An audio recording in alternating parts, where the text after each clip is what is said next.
Selamat datang Bapak dan Ibu guru seluruh Indonesia. Sambil menunggu teman-teman yang lainnya masuk, kita tunggu sebentar ya sambil menikmati lagu ini.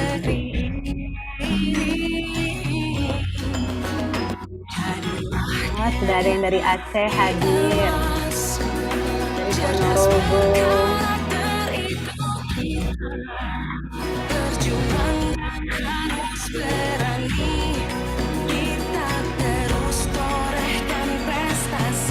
Dari Jember juga sudah hadir.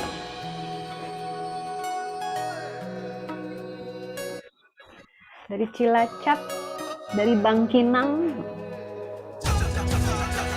dari Sindue Kabupaten Donggala, dari Brebes, Pamekasan, dari Malang.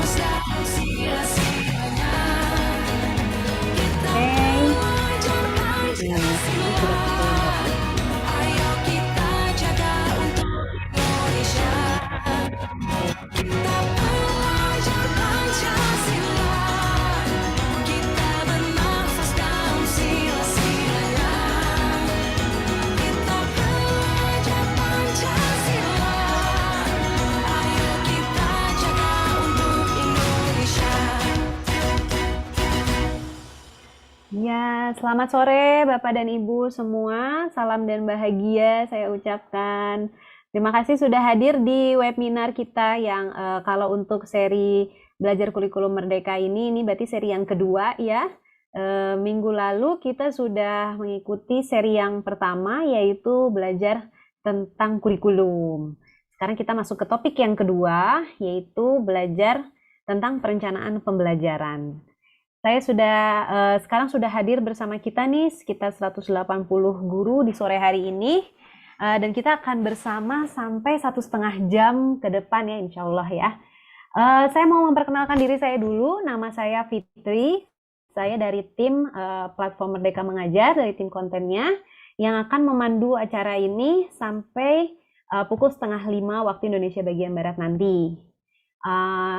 Saya juga nanti akan mengenalkan nih teman-teman belajar kita siapa ya kira-kira gitu. Tapi sebelum itu izinkan saya mau berbagi sedikit tentang kesepakatan kita di dalam sesi webinar ini ya. Boleh ditunjukkan? Nah, terima kasih Mbak Tita. Nah, untuk webinar kali ini kita akan belajar merencanakan bagaimana sih proses merencanakan pembelajaran dalam kurikulum merdeka gitu ya. Nah, sebelum mulai boleh dulu Mbak Tita untuk kesepakatannya. Next.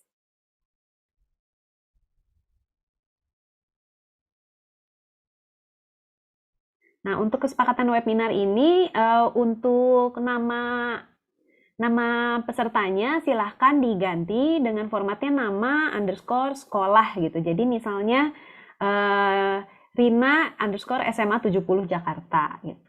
Boleh silakan diganti juga itunya dan kemudian kita kalau ada yang ingin ditanyakan gitu ya nanti pada saat sambil berjalan silakan menggunakan fitur raise hand. Nanti dari host akan meminta untuk di unmute. Silakan klik unmute dulu. Nanti ada pop up, ada tampilan muncul untuk mengunmute. Nanti silakan unmute lalu nanti silakan berbicara. Kalau bisa dinyalakan kameranya, tapi kalau misalnya ada kegangguan jaringan atau apa, silakan mungkin kameranya dimatikan, tidak apa-apa. Nah, nanti saat sesi berlangsung, kita akan mute mic semua peserta, dan Bapak dan Ibu bisa menulis pertanyaan atau pengalaman praktik baik di kolom chat. Jadi silakan manfaatkan kolom chat untuk saling berbagi praktik baik. Misalnya nanti dari ada pertanyaan atau dari topik yang sedang dibagikan oleh teman belajar, nanti Bapak dan Ibu bisa ikut menuliskan pengalamannya atau menuliskan pernyataannya, pertanyaannya itu di kolom chat. Jadi kolom chat bisa kita pakai untuk wadah diskusi dan nanti di akhir kita akan ada lembar refleksi dan daftar hadir serta umpan balik ya. Jadi daftar hadir dan umpan balik itu nanti adanya di mendekati akhir acara. Nah, sambil nih Bapak dan Ibu, mungkin kita sambil menunggu teman yang lain yang juga, dan sambil Bapak dan Ibu merevisi namanya ya, jadi nama dengan underscore sekolahnya, identitas sekolahnya. Kita ada polling dulu nih sedikit. Boleh dibuka pollingnya? Nah, situ pollnya udah muncul. Ada 3 polling ya pertanyaannya. Pertanyaan yang pertama, apakah sudah membaca capaian pembelajaran mata pelajaran masing-masing? Misalnya saya mengajar IPAS nih. Saya sudah baca belum ya mata pelajarannya gitu. Capaian pembelajarannya sudah saya pelajari atau belum? Terus, nah ini menurut Ibu dan Bapak Guru bagaimana nih materi pelatihan mandiri mengenai alur tujuan pembelajaran itu? Apakah seru, menantang, sulit dipahami, atau mudah dipahami? Gitu. Silahkan diisi. Yang pertanyaan nomor 3 tentang modul ajar. Bagaimana nih kalau tentang modul ajar? Silahkan sambil diisi pollingnya. Saya juga mau mengajak Bapak dan Ibu nih untuk berbagi nih pengalaman belajar hari ini, bisa kesan-pesannya, apa yang sudah didapatkan, kemudian pertanyaannya gitu ya, di media sosial masing-masing menggunakan tagar belajar merencanakan PMM. Kalau minggu lalu kita pakai belajar kurikulum PMM, kalau sekarang kita belajar merencanakan PMM. Nah, bagaimana nih hasilnya, pollingnya? Oh, 72% sudah ya membaca capaian pembelajaran mata pelajaran masing-masing. Alhamdulillah. Kemudian materi pelatihan mandirinya ini bagaimana nih? Katanya menantang. Aduh, tentang ATP menantang ya. Semoga apa yang hambatan-hambatan atau kesulitan, apa yang merasa di bagian-bagian yang belum dimengerti bisa dikonfirmasi hari ini dengan teman belajarnya. Lalu modul ajar juga sama nih, menantang. Tapi ada yang bilang mudah juga. Ada yang bilang seru juga nih. Duh. Untuk semua yang hadir di sini kan sudah sampai modul kedua ya tentunya. Oke, kayaknya sudah ya pollingnya. Terima kasih Bapak dan Ibu sudah berpartisipasi di pollingnya. Kita enroll saja dulu, dan sebelum kita belajar untuk ini, mari kita berdoa dulu sesuai agama dan kepercayaan masing-masing gitu ya. Berdoanya dalam hati saja. Kita sejenak berdoa ya. Tuh, berdoa dimulai.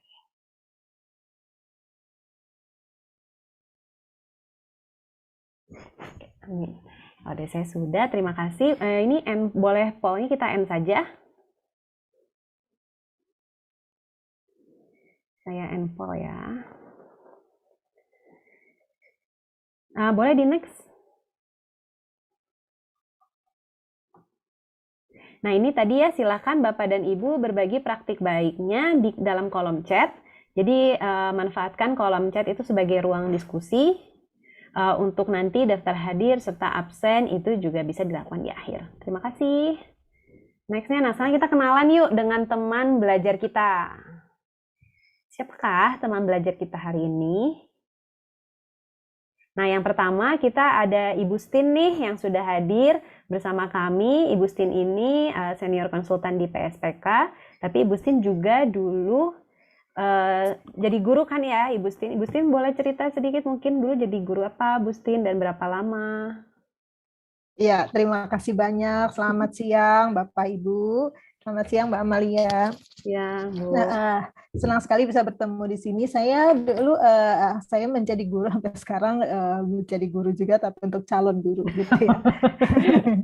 Ya, saya mengajar di satu sekolah swasta di Surabaya. Saya mengajar waktu itu SMP guru sains dan juga biologi SMA begitu. Kemudian juga kemudian saya menjadi dosen untuk mata kuliah ilmu lingkungan dan juga mata kuliah pendidikan. Kemudian saya menjadi pelatih guru di School Development Outreach, jadi mendampingi sekolah-sekolah ya waktu itu di Sampurna. Kemudian sekarang banyak bergelut di kebijakan, gitu ya, kebijakan kurikulum dan juga kebijakan pendidikan guru. Gitu ya. Saya lulusan UNJ, pernah belajar juga tentang pendidikan untuk pembangunan berkelanjutan di Swedia dan manajemen lingkungan juga di Swedia. Terima kasih. Oh, Insya Allah. Jadi pengalaman Ibu sini sudah dari hulu ke hilir ya, Bapak dan Ibu semua. Nanti semoga kita bisa menyerap ilmu sebanyak-banyaknya dari Bu Stin. Terima kasih Bu Stin. Selanjutnya kita akan teman belajar kita juga nih. Ada nextnya boleh? Ada Ibu Kasmiana atau akrab dipanggil Ibu Kas ya. Ibu Kasmiana ini guru matematika di SMP Negeri 2 Cimanggu. Nah, Ibu Kas ini sudah berapa tahun, Bu, jadi guru nih? Pasti ini juga udah melanglang buana. Kedengaran suara saya, Bu Kas? Oh iya, Mbak. Sudah berapa tahun, Bu? Sudah 13 tahun ini. Oh, 13 tahun. Sudah melanglang buana sekali ya. Nah, nanti Ya, dari belum seberapa. dari Bu Kas akan berbagi nih bersama kita juga dengan pengalaman nyatanya di kelas dan juga aksi nyata yang sudah dilakukan oleh Bu Kas. Boleh next ya?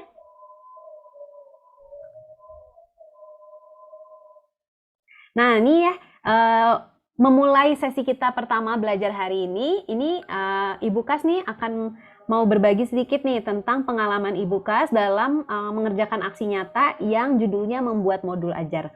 Boleh saya serahkan ke Ibu Kas waktu dan tempatnya?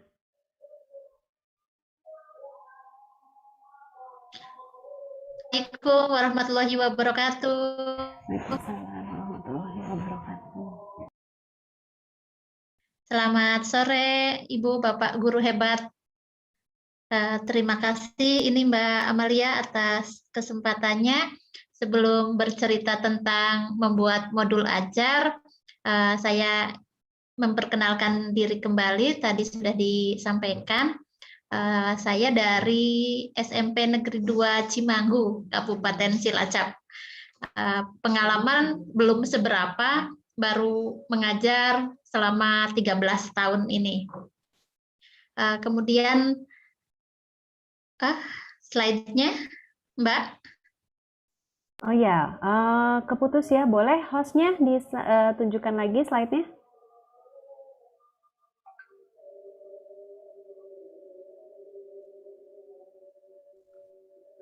Oke, mungkin saya bantu sebentar.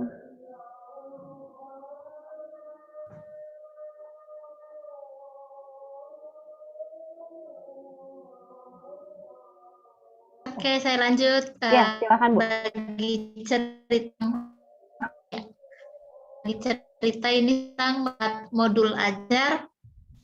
Mungkin ini istilah yang asing, masih istilah yang baru, namun tetap berusaha mencari tahu apa itu modul ajar, seperti apa, kemudian mencoba membuat dengan mempelajari dari mulai CP, kemudian menentukan atau merumuskan tujuan pembelajaran dan menyusun ATP.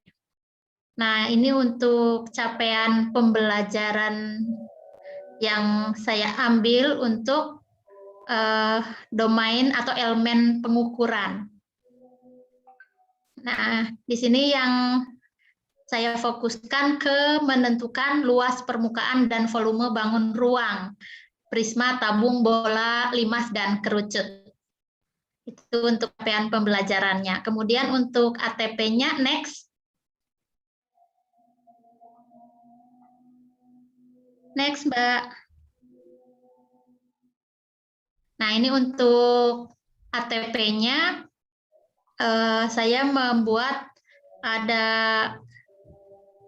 lebih dari 10 diantaranya yang menguji serta menjabarkan cara kerja rumus luas permukaan dari prisma dan limas, kemudian menerapkan rumus luas permukaan prisma dan limas yang tepat sesuai dengan masalah kontekstual yang diberikan, menguji serta menjabarkan cara kerja rumus luas permukaan tabung, kerucut, dan bola, dan seterusnya. Ini saya ambilkan dari ATP-nya Bu Priscilia. Next, Mbak. Ini ATP buat masih berkaitan dengan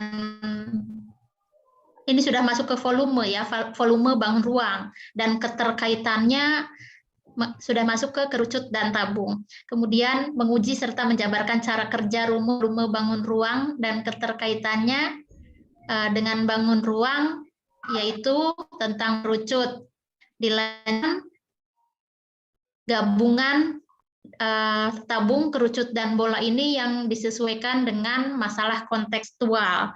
Dan terakhir, untuk menerapkan konsep rasio perbandingan dalam menentukan luas permukaan dan volume ketika mengalami perubahan ukuran bangun ruang untuk prisma, limas, tabung, kerucut, dan bola.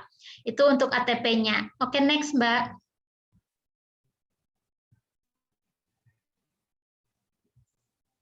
Nah, kemudian setelah menentukan domainnya, geometri dan pengukuran, saya juga menentukan pengetahuan tampilan prasyarat untuk dapat menentukan rumus luas permukaan berbagai bentuk prisma dan limas. Ini prasyaratnya adalah peserta didik sudah mampu menentukan keliling dan luas permukaan segi 4 dan segi 3. Kemudian menentukan alokasi waktunya, jumlah pertemuan, moda pertemuan, dan metode pembelajaran. Next, Mbak.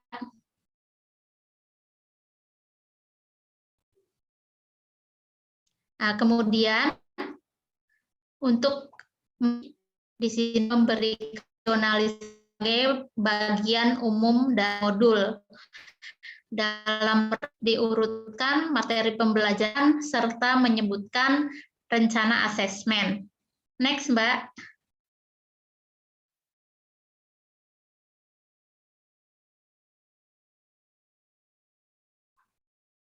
Mbak Tita. Nah, kemudian inilah urutan dari materi pembelajarannya yang tadi, Mbak, kembali dulu.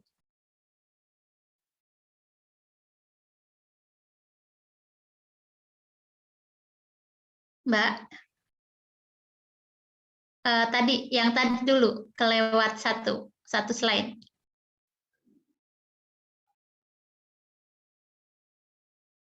Yang sebelumnya ya, Bu Kas ya? Ya, nah ya. Boleh Ini mundur.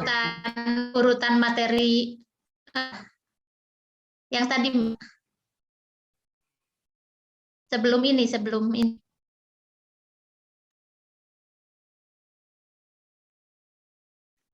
Yang slide 13. Ya. Nah, yang ini, ya. Ini setelah ini. Nah, ini dia urutan yang tadi.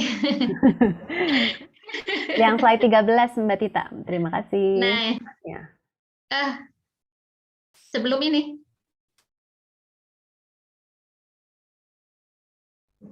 Ya, silakan, Bu. Nah, ini maksudnya. Ya, jadi kita menyusun dulu urutan materi pembelajarannya secara bertahap, mulai dari, kalau di sini saya urutkan, mulai dari rumus luas permukaan berbagai bentuk prisma, kemudian rumus luas permukaan limas, dilanjutkan penerapan rumus luas permukaan berbagai bentuk prisma dan permasalahan kehidupan sehari-hari, dan penerapan rumus luas permukaan limas dalam permasalahan sehari-hari. Jadi prisma, kemudian baru limas. Setelah menyusun urutan materi pembelajarannya, kemudian menyajikan rencana asesmen yang akan dilakukan. Asesmennya ada asesmen individu dan kelompok, kemudian menampilkan dalam presentasi hasil tertulis. Dilanjutkan untuk bagian kedua, langkah pembelajaran. Di sana menyajikan topiknya, kemudian tujuan pembelajaran, dan pemahaman bermakna. Oke, next.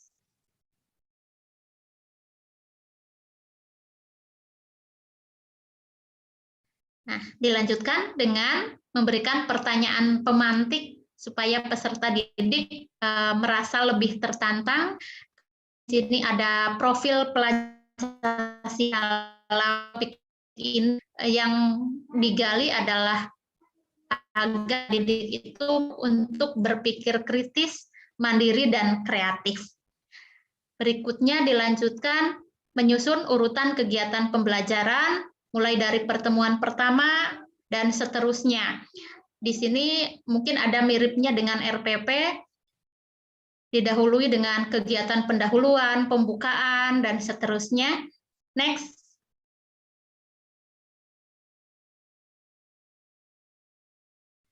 Nah, ini juga masih di sini bagian yang mirip susunannya dengan RPP itu ada kegiatan inti sampai dengan kegiatan penutup dengan urutan-urutan yang kita lebih menyesuaikan dengan karakteristik peserta didik kita, menyesuaikan dengan kebutuhan mereka. Oke, next.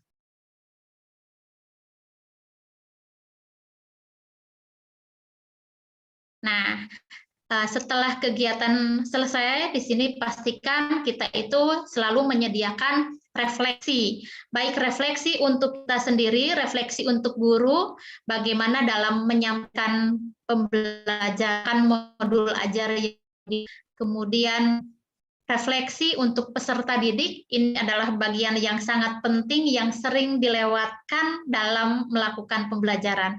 Nah, kenapa ini dikatakan sangat penting? Karena disinilah kita tahu apakah cara kita dalam mengajar itu sudah benar-benar bisa diterima oleh peserta didik atau belum. Nah, setelah kita tahu refleksinya, maka berikutnya disajikan lembar kerja peserta didik. Di sini yang saya ambil tentang luas permukaan berbagai bentuk prisma dan limas. Oke, next, Mbak. Nah, kemudian ada lampiran-lampiran asesmennya. Ada lampiran asesmen individu maupun asesmen kelompok. Nah, setelah ada asesmen individu maupun asesmen kelompok, kita juga menyiapkan kegiatan remedial dan pengayaan.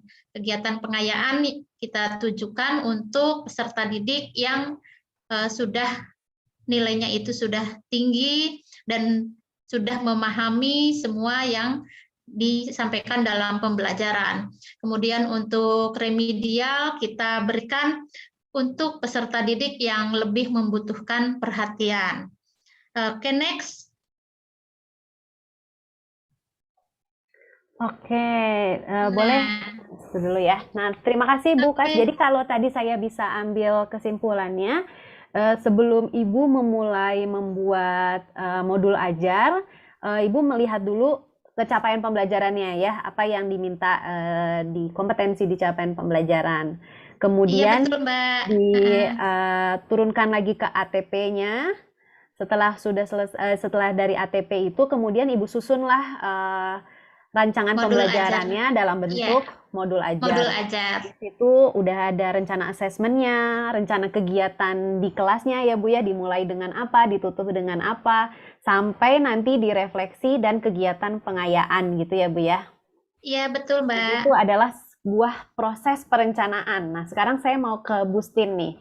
Bustin, kalau misalnya dari yang tadi sudah dibuat dengan Bu Kas gitu ya, kira-kira nih kalau kita skemakan gitu, langkah-langkah dalam penyusunan ATP dulu deh sebelum kita ke modul ajar gitu ya Bu ya, langkah-langkah dalam membuat perencanaan pembelajaran ini bagaimana ya Bu ya, kira-kira best practice-nya atau praktik yang bisa langsung guru-guru coba nih di kelasnya masing-masing. Ya, boleh ke terima yang kasih. Terima kasih Bu. Ya. Terima kasih Bapak Ibu. Yang penting juga yang utama menurut saya kita mesti ingat dulu prinsipnya nih, prinsip pembelajarannya gitu ya. Pembelajaran ini dia dirancang dengan mempertimbangkan tahap perkembangan dan tingkat pencapaian peserta didik saat ini sesuai dengan kebutuhan belajar mereka. Jadi mencerminkan karakteristik dan perkembangan peserta didik yang beragam. Ya, sehingga nanti pembelajaran kita menjadi bermakna. Itu yang poin utama nih yang kita perlu pertimbangkan. Kemudian, lalu pembelajaran dirancang dan dilaksanakan untuk membangun kapasitasnya peserta didik untuk menjadi pembelajar sepanjang hayat. Jadi dia bisa bertanggung jawab terhadap belajarnya dan dia juga ada keinginan untuk terus berkembang belajar, gitu ya. Jadi membangun kapasitasnya mereka. Kemudian mendukung kompetensi dan karakter. Jadi keunikannya anak-anak itu memang kita kembangkan. Lalu pembelajaran ini juga perlu relevan sesuai dengan konteks lingkungan dan budaya, melibatkan orang tua, melibatkan mitra, begitu. Itu sih yang kita kita perlu ingat. Lalu berorientasinya pada masa depan. Jadi kita lihat apa sih yang dibutuhkan pada masa depan yang harus kita siapkan pada anak-anak kita. Nah, assessment ini menjadi satu kesatuan, itu juga yang perlu diingat Bapak dan Ibu. Assessment ini merupakan bagian terpadu dari proses pembelajaran, fasilitasi pembelajaran, dan penyediaan informasi yang secara holistik sebagai umpan baliknya bagi peserta didik, bagi kita sebagai guru gitu, dan juga bagi orang tua. Gitu ya. Kemudian itu akan dipakai untuk kita menentukan strategi apa selanjutnya.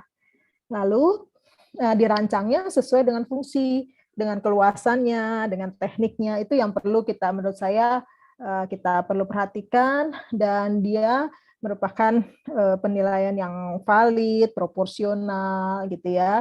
Lalu laporan kita bisa lihat nanti, terus kemudian bisa menggambarkan perkembangan belajar peserta didik. Itu yang menurut saya kita perlu ingat baik-baik. Lalu bagaimana sih stepnya? Tentunya memang kita perlu paham dulu nih capaian pembelajaran. Ya, dari pemahaman kita tentang capaian pembelajaran, baru kita merumuskan tujuan pembelajarannya bagaimana. Dari capaian-capaian pembelajaran itu, kita rumuskan dulu, kita petakan tujuan-tujuan pembelajaran dalam satu fase, kemudian kita bagi gitu, ini mau kalau di fase A, ya berarti mau kelas berapa? Kelas 1, 2, fase B, yang mana yang mau diajarkan di kelas 3, yang mana mau diajarkan di kelas 4, begitu. Oke, kita ajar yang misalnya kita mengajar yang kelas 3. Nah, alur tujuan pembelajarannya bagaimana? Kalau kita sudah merumuskan ini tujuan-tujuannya, terus alurnya bagaimana? Pelan-pelan sehingga mencapai capaian pembelajaran tersebut. Setelah itu, barulah kita merencanakan pembelajaran dan asesmennya. Itu sebenarnya langkah-langkah yang sederhana. Nah, dalam merencanakan pembelajaran ini, kita juga yang paling sederhana, kita mau pakai buku teks atau menggunakan modul ajar, gitu ya. Itu yang paling sederhana, karena ada buku teks saja udah cukup, atau kita perlu tambah modul ajar. Nah, jika kita mau pakai modul ajar, di PMM itu sudah ada modul ajar yang disediakan. Ya, kita bisa diskusi dengan rekan-rekan guru, atau kita bisa pertimbangkan, ya udah pakai aja yang ada, itu pun boleh, gitu ya. Atau mau memodifikasi, ya disesuaikan dengan kondisi murid-murid kita, lingkungan kita, itu boleh. Atau misalnya Bapak Ibu kemudian sudah merasa percaya diri, oh saya mau bikin berdasarkan CP, mau latihan belajar, saya mau buat sendiri, itu pun boleh. Ya, kemudian kita lalu alokasikanlah waktunya dalam perencanaan pembelajaran itu. Itu menurut saya adalah prinsip-prinsip yang sangat perlu kita perhatikan pada saat kita menyusun alur tujuan pembelajaran. Dari CP, alur tujuan pembelajaran dan modul ajar. Ya, jadi tujuan pembelajarannya kita dari capaian pembelajaran kita rumuskan tujuannya, gitu ya. Apakah tujuan pembelajaran ini memiliki kompetensi dan lingkup materinya, gitu ya. Kemudian apakah tujuan pembelajaran ini sudah memuat tujuan belajar yang lebih operasional dan konkret, itu juga harus perlu kita pertimbangkan. Kemudian begitu kita mau menyusun alurnya, teman-teman, Bapak Ibu, kita perlu ingat juga, ini tujuan pembelajaran itu adalah tujuan yang lebih umum, bukan tujuan pembelajaran harian, gitu ya. Lalu alurnya juga harus tuntas, satu fase, tidak terpotong di tengah jalan. Oleh sebab itu kita perlu benar-benar paham capaian pembelajaran itu, baru kita urutkan. Begitu. Gitu ya. Jadi sebenarnya memang sampai di sini dulu kali ya. Kita karena alur tujuan pembelajaran ini disusun untuk satu fase, jadi memang perlu ya Bu Stin ya antara guru kelas, kalau misalnya tadi Ibu kasih contoh fase B gitu ya, antara guru kelas 3 dan kelas 4 ini memang ATP itu disusun bersama ya Bu ya, bukan sendiri-sendiri gitu kan. Betul. Agar tadi tidak ada yang putus gitu ya Bu ya. Iya. Dan kesepakatan siapa yang mengajar topik A di kelas 4 gitu ya, dan jangan sampai di kelas 3 juga. Jadi kita benar-benar kesepakatan bersama gitu. Jadi murid itu mendapatkan pengalaman belajar yang nyambung dan tidak berulang, terus tapi prosesnya sampai nanti akhirnya dia ujung di kelas 4 nih, akhir kelas 4 semester 2 mencapailah harapannya capaian pembelajaran yang tadi paling atas ini ya Bu ya. Iya. Nah ini ada pertanyaan juga nih Bu, yang masih kadang-kadang suka bingung katanya nih Bu, bagaimana sih alokasi waktu tuh Bu, merencanakan alokasi waktu dalam menyusun ATP gitu. Iya, nah alokasi waktunya tentunya kalau kita sudah menentukan menyusun alur tujuan pembelajaran gitu ya, dan itu pasti kan dihubungkan juga dengan kompetensi dan lingkup materi ya. Nah kita bisa tentunya kita punya keputusan profesional, mana sih lingkup materi yang memang kira-kira butuh waktu lebih lama gitu ya, yang menurut materinya lebih susah. Anak-anak biasanya menurut pengalaman kita dia akan belajarnya lebih membutuhkan waktu lebih panjang begitu. Jadi ini memang akan keputusannya guru masing-masing gitu. Tentunya disesuaikan dengan kan dalam kurikulum juga sudah disediakan ya Bu ya, untuk mata pelajaran apa, 1 tahunnya berapa JP. Nah itu kemudian kita itu hak masing-masing guru gitu ya Bu ya, untuk menyesuaikan alokasi itu sesuai dengan tadi tujuan pembelajarannya, kompleksitas materi, apa bentuk asesmennya seperti apa gitu ya Bu ya. Betul. Misalnya ya, kalau saya mohon maaf saya pakai contoh biologi gitu ya, karena saya ngajar biologi. Kalau bicara pencernaan itu anak-anak mungkin mudah paham gitu ya, karena setiap hari makan, setiap hari berhubungan dengan pencernaan. Tapi begitu mulai bicara tentang agak abstrak, genetika gitu ya, kromosom, itu mungkin agak abstrak. Nah itu berarti memang saya perlu waktu untuk lebih panjang gitu menjelaskannya. Tapi kembali lagi itu juga tergantung kepada kebutuhannya di sekolah begitu. Ya, bisa jadi ada anak-anak tertentu yang untuk memahami pencernaan dia mungkin agak susah gitu, tapi begitu bicara genetika gitu ya, dia malah bisa jadi dia malah lebih cepat. Nah, kita memang perlu akhirnya menyesuaikan dan mempertimbangkan hal-hal tersebut gitu. Ya, nah jadi mungkin saya bisa kuatkan lagi. Jadi untuk alokasi waktu ini memang Bapak dan Ibu punya kebijakan masing-masing nih untuk setiap sekolah gitu. Dan bisa berdiskusi nih dengan teman satu fasenya, kelompok guru satu fasenya, dengan kelompok mata pelajaran yang lainnya juga. Jadi tidak ada ibaratnya rumusnya ya Bu ya dalam merencanakan alokasi waktu, karena itu sesuai kebutuhannya masing-masing. Oke, kita sambil next-nya mungkin. Nah ini ada yang di kolom chat nih Bu, ada Bapak Sugianto dari UPT SDN Telogo Blitar. Mungkin Bapaknya semoga masih bersama dengan kami. Ini di kolom chat, Bapaknya ini kayaknya sepertinya sudah menjalankan tentang CP ini nih Bu, menganalisis CP mapel per fase, kemudian mengidentifikasi topik atau konten gitu. Mungkin Bapak Sugianto bisa berbagi sedikit kali Pak pengalamannya dalam mempelajari CP sampai merencanakan pembelajaran. Bapak Sugianto-nya apakah hadir? Boleh raise hand kali ya, biar mudah ditemukan oleh hostnya. Kalau tidak nanti mungkin bisa menyusul. Bapak tadi itu yang saya bacakan aja dulu untuk pernyataan beliau.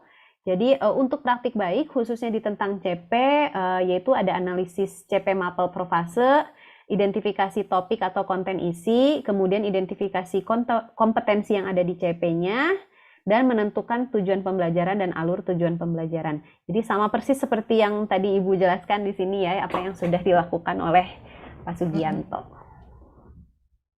Ini ada yang bertanya, kalau Boleh. mengajar kimia ada 3 orang, tapi per jenjang berbeda gurunya, iya nggak apa-apa. Kan kelas kimia berarti kelas 10, 11, 12 kan ya. Nah, kelas 11 sama 12 tuh pasti harus diskusi gitu ya. Tapi kemudian kelas bisa diskusi juga dengan kelas 10 dalam arti untuk paham, oh di kelas 10 nih belajarnya ini nih, gitu ya. Tapi yang pasti yang utama itu kelas 11 sama 12 itu perlu duduk bareng diskusi untuk pembagian kompetensi dan materi di setiap jenjangnya, kelas 11 atau kelas 12 begitu. Iya, jadi tetap bisa berkolaborasi walaupun tidak dalam satu jenjang yang sama ya Bu ya, karena pemahaman subjeknya kan pasti masih nyambung juga untuk kelas 1 sampai kelas 3 misalnya gitu. Ya. Ini masih ada yang nanya juga nih Bu tentang KI dan KD Bu. Apakah apa bedanya dengan KI dan KD, atau apakah CP itu setara dengan KI dan KD gitu? Mungkin bisa dikuatkan lagi Bu. Iya, benar. Jadi CP itu sebenarnya lebih kepada membantu kita memahami gitu ya, anak kompetensinya sampai mana sih anak kita. Kalau dia di fase A gitu ya, kelas 1 2, berarti kita bisa sama-sama tahu, oh kalau anak di fase A kelas 1 2 itu kira-kira ini loh, begitu dia selesai kelas 2 ini kira-kira ini kompetensi yang minimum yang dia perlu capai gitu.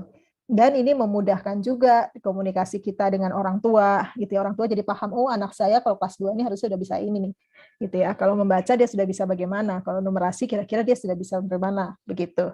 Itu sebenarnya begitu. Jadi kalau KD itu kan putus gitu ya, kelas 3, kelas 4 gitu. Tapi untuk dapat gambaran lebih kepada gambaran yang utuh gitu setiap fase.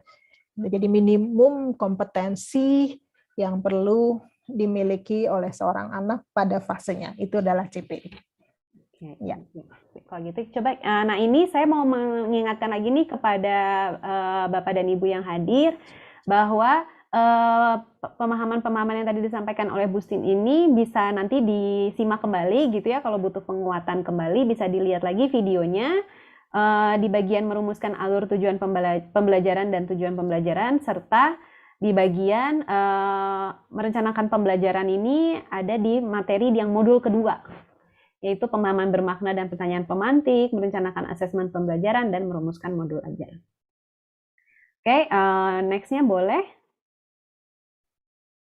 Nah ini bagaimana nih Bu? Jadi kalau salah satu video di ATP itu ya Bu ya, di video merumuskan ATP dan di video merumuskan modul ajar, kita suka sebut ada desain mundur nih. Jadi mencoba merumuskan atau mengonsepkan sesuatu dengan metode desain mundur atau backward design. Nah mungkin Ibu Stin bisa membantu menguatkan kepada para rekan guru yang hadir terkait konsep backward design. Ya, terima kasih banyak. Backward design itu sebenarnya lebih kepada kita menetapkan tujuan. Kan kalau kita menyusun pembelajaran gitu ya, menyusun modul ajar atau RPP gitu kan kita menetapkan tujuan. Nah, backward design ini setelah kita menetapkan tujuan, ujungnya itu di mana, terus bagaimana sih mengukur bahwa tujuan itu telah tercapai? Gitu. Itu dulu yang kita perlu pikirkan. Baru kemudian mundur bagaimana mencapainya. Gitu. Itulah sebenarnya konsep dari backward design, Bapak dan Ibu. Jadi kita membayangkan tujuannya mau kemana, bagaimana memastikan bahwa kita telah mencapai tujuan tersebut, baru kemudian bagaimana mencapainya. Jadi kalau misalnya saya mau ke Bandung, oke, bagaimana memastikan bahwa saya sudah tiba sampai di Bandung? Buktinya apa?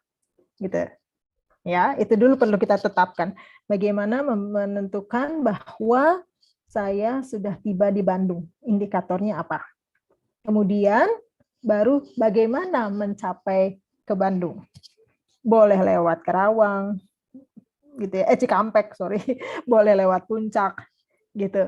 atau mau stop dulu ya dalam perjalanan lewat puncak, mau stop dulu gitu di Bogor boleh begitu.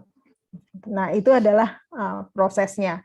Jadi itulah yang dimaksud dengan backward design. Jadi kita membayangkan apa yang ada di ujung, begitu tujuan, lalu bagaimana sih mengukurnya bahwa tujuan itu telah tercapai, baru kemudian bagaimana cara untuk mencapai tujuan tersebut.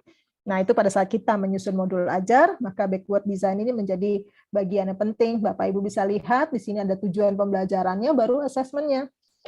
Gitu kan ya. Lalu pemahaman bermakna, pertanyaan pemantik, baru kemudian kegiatan pembelajarannya. Selama ini kan kita lakukan tujuan pembelajaran, kegiatan pembelajaran baru assessment kan. Nah, ini backward design itu dibalik. Assessment-nya dulu sehingga kita nanti mudah nih mengukur kalau tujuannya ini, assessment-nya apa ya, gitu. Sehingga nanti bagaimana mencapai supaya anak bisa melakukan apa yang kita harapkan, begitu. Jadi proses berpikirnya dibalik ya Bu ya. Assessment itu bukan setelah kita ngajar di kelas kemudian habis ini tesnya apa ya, gitu ya Bu ya. Tapi dari mulai kita merencanakan tujuan pembelajaran langsung ini dari tujuan pembelajaran ini asesmennya apa, kemudian baru nanti didetailkan ke yang tadi modul ajar yang sudah seperti yang dibuatkan oleh Bukas gitu ya, detail kegiatan perharinya ngapain, kemudian lembar aktivitas atau lembar kerja yang perlu disiapkannya berarti apa, rubriknya seperti apa, itu nanti didetailkan dalam perencanaan pembelajaran itu ya Bu ya. Betul. Betul, dan kita perlu mempertimbangkan waktu kan, misalnya pada saat COVID ini kan berarti pembelajarannya jadi lebih panjang ya untuk satu konsep, jadi kita harus geser gitu. Jadi seperti tadi sampai menuju Bandung, sampai di Bogor berhenti dulu gitu ya, karena harus diulang lagi konsepnya gitu ya, baru jalan lagi. Nah, kira-kira itu, tapi tujuannya tetap sama kan, kompetensi yang mau kita capai kan tetap sama. Tetap. Begitu. Karena jadi bisa jadi ada anak yang lambat. Bisa jadi ada anak yang lambat tuh untuk mencapai Bandung, tapi ada anak yang cepat. Gitu. Nah, bagaimana nih kita membantu anak-anak yang lambat untuk mencapai ke Bandung itu? Nah, itu adalah cara-cara yang tentunya kita perlu pikirkan. Assessment-nya bagaimana ya? Pelan-pelan dipandu sehingga dia bisa mencapai kompetensi tersebut. Begitu.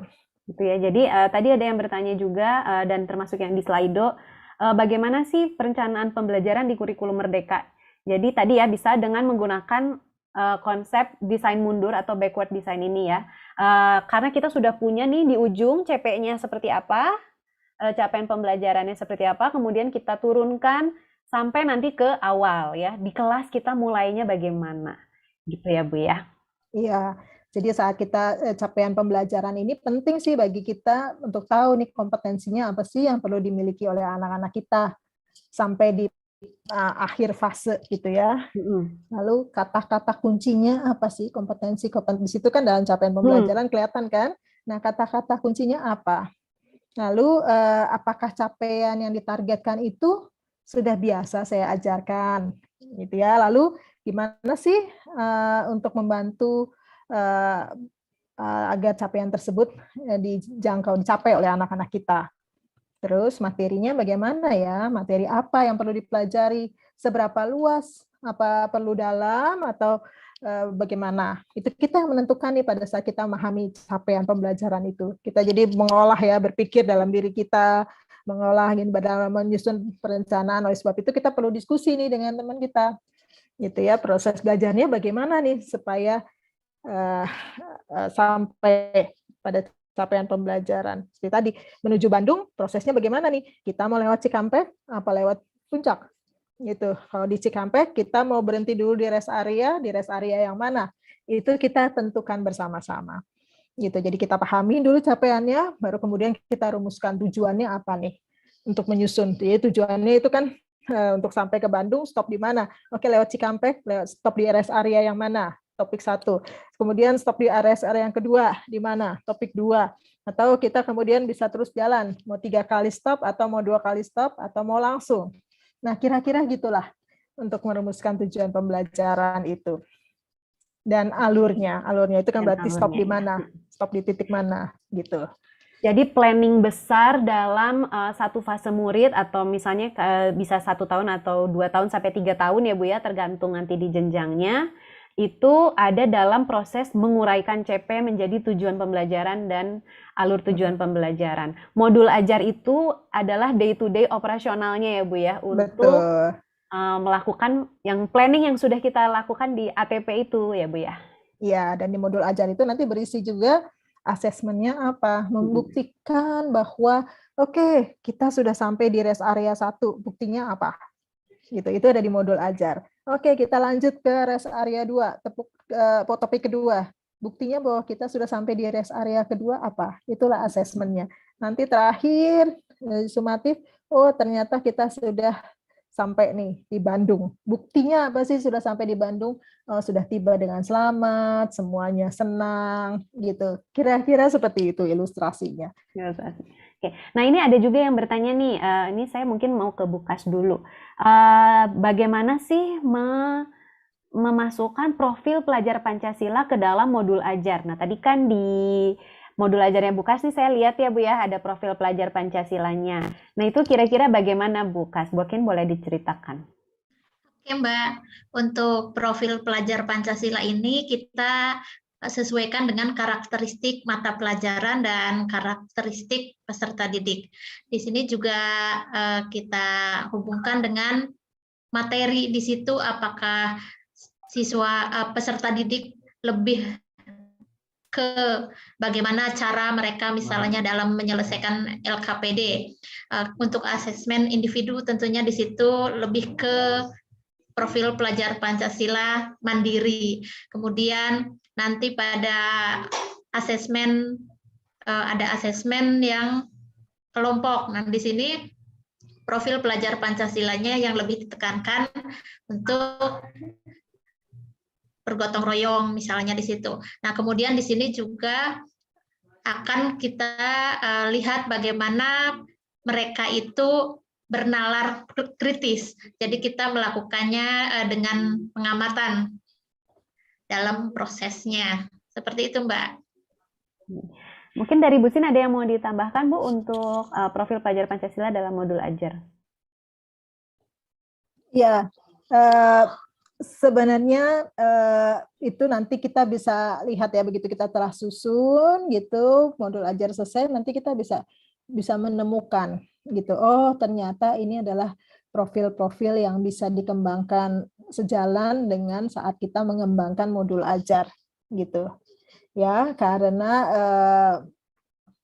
kalau di capaian pembelajaran itu kan untuk mempelajari rasional yang menjelaskan pentingnya mempelajari mata pelajaran tersebut serta kaitannya dengan profil pelajar Pancasila begitu. Itu sebenarnya adalah satu yang kesatuan gitu ya. Jadi sebenarnya begitu kita mengajarkan, mengembangkan modul ajar kemudian mengajarkannya itu secara tidak langsung, secara otomatis gitu sebenarnya ada profil-profil pelajar Pancasila yang kita kembangkan dalam modul ajar itu. Begitu. Jadi seperti yang tadi Bukas ya, karena dalam proses asesmennya ada diskusi kelompok, maka di situ ada proses bergotong royong gitu ya, serta berkebinekaan global di situ tuh untuk menguatkan dimensi itu. Ketika ada proses asesmennya mandiri gitu ya, asesmennya individu, di situ ada proses menguatkan dimensi mandiri. Jadi memang kita tinggal lihat dari rencana yang sudah kita susun ya Bu ya. Kemudian sebenarnya dalam proses itu pengalaman belajar, dari pengalaman belajar yang kita susun untuk murid, apa sih dimensi yang menonjol di situ gitu. Jadi semoga bisa menjawab pertanyaan tadi. Saya lupa lihat pertanyaannya dari siapa, tapi semoga bisa menjawab pertanyaan dari Bapak dan Ibu mengenai bagaimana memasukkan profil pelajar Pancasila ke dalam modul ajar. Nah, saya juga mau mengingatkan lagi nih kepada Bapak dan Ibu yang hadir di sini, untuk modul ajar sendiri di pelatihan mandiri ada modul ajar yang Bapak dan Ibu bisa download. Di perangkat ajar juga ada, dan di perangkat ajar malah lebih lengkap ya, karena Bapak dan Ibu bisa mendownload dari beraneka mata pelajaran dan beraneka fase. Dan itu bisa Bapak dan Ibu gunakan secara langsung untuk di kelasnya masing-masing, atau mau dimodifikasi juga boleh ya. Jadi ini ada, saya mau menjawab pertanyaan Ibu Leni Marlina nih. saya sudah mendownload modul ajar untuk TK. Apakah boleh menggunakan modul ajar tersebut untuk tahun ajaran baru sambil mempelajari pelan-pelan modul ajar ke depannya? Tentu sangat boleh ya. Jadi modul ajar yang sudah disediakan itu boleh Bapak dan Ibu gunakan langsung, boleh Bapak dan Ibu modifikasi, atau mau kayak Bukas gitu ya, membuat sendiri. Itu silahkan sesuaikan dengan kemampuan Bapak dan Ibu masing-masing. Boleh kita next dulu? Nah, ini saya mau mengingatkan juga nih di materi-materi membuat modul ajar yang ada di PMM, di pelatihan mandiri, ini juga mirip seperti yang tadi Bustin sampaikan, kita sudah menggunakan konsep desain mundur ya dalam menyusunnya. Boleh next-nya? Nah, sekarang tadi tuh saya udah dapat kata kunci dari Bustin, makanya komunikasi, diskusi dengan temannya gitu ya. Tadi juga di dalam membuat ATP silahkan berdiskusi dengan guru-guru yang satu mata pelajaran atau guru satu fase. Nah, jadi sebenarnya bagaimana sih dalam membuat perencanaan pembelajaran ini kita diarahkan untuk saling berkolaborasi ya. Nah, ini mungkin Bukas mau menceritakan nih pengalamannya Bukas dalam belajar di komunitas belajar. Silahkan, Bu. Iya, baik. Intan di Cilacap, saya dan tim itu aktif di komunitas belajar Matematika Nusantara Cilacap. Nah, di sini tempatnya kami saling berbagi praktik baik, dan ini juga kita hubungkan dengan ada grup yang baru, ini yang kebetulan ditugasi oleh dinas untuk membuat sebuah grup. Grup ini berisi lebih dari 300 orang, perwakilan dari guru di Kabupaten Cilacap, tentang pembuatan aplikasi pemantauan progres implementasi kurikulum Merdeka. Jadi di Kabupaten Cilacap dibuatkan aplikasi yang terkoneksi langsung ke Dinas Pendidikan, bisa langsung dipantau oleh dinas setiap melalui pengawas sekolah, kemudian melalui sekolah binaan dari setiap pengawas, sampai akhirnya ke setiap sekolah terpantau jelas sudah sampai di modul mana, topik pelatihan mana, sudah melakukan aksi nyata atau belum, di situ terpantau oleh dinas. Mungkin karena ada pantauan seperti ini, kemarin di LPMP baru ada pertemuan pengawas, dan untuk Kabupaten Cilacap alhamdulillah mendapatkan apresiasi karena progres IKM-nya dalam penyelesaian pelatihan mandiri itu tertinggi, tercepat. Nah, kemudian kolaborasi dengan grup yang dibentuk dinas itu, kita aktif berbagi praktik baik juga di grup Matematika Nusantara Cilacap. Di sini selalu ada diskusi, membagikan aksi nyata, kemudian secara tidak langsung ini meskipun menginspirasi, kemudian bisa dicontoh dan dipraktikkan juga ternyata di sekolah lain. Jadi membuat teman-teman itu lebih tergerak, lebih termotivasi untuk segera melakukan aksi. Diskusinya seperti itu, ada juga bagaimana membuat perencanaan pembelajaran, kemudian lampiran yang harus ada itu apa saja. Nah, seperti itu, Mbak. Dan ini tidak terbatas, kalau di grup ini tidak dibatasi topiknya apa, tapi topik terhangat diskusi di komunitas saat ini memang implementasi kurikulum Merdeka. Jadi itu adalah pengalaman belajarnya. Jadi Bapak dan Ibu juga bisa belajar di komunitas belajarnya, atau bahkan membentuk komunitas belajar di sekolah masing-masing ya, bersama guru-guru aja yang ada di rekannya. Karena tentunya dalam membuat perencanaan pembelajaran ini bersama-sama akan lebih mudah. Mungkin Bu Sin ada yang mau dikuatkan terkait dalam belajar berkolaborasi ini Bu di perencanaan pembelajaran? Ya, terima kasih banyak. Yang penting juga adalah itu terjadi secara rutin gitu ya, dan bisa berbasis di sekolah. Bapak Ibu dari kelompok mata pelajaran misalnya bertemu rutin seminggu sekali 1 jam pelajaran aja. Tapi untuk diskusi tentang di awal tahun pelajaran kan kita udah diskusi ya tentang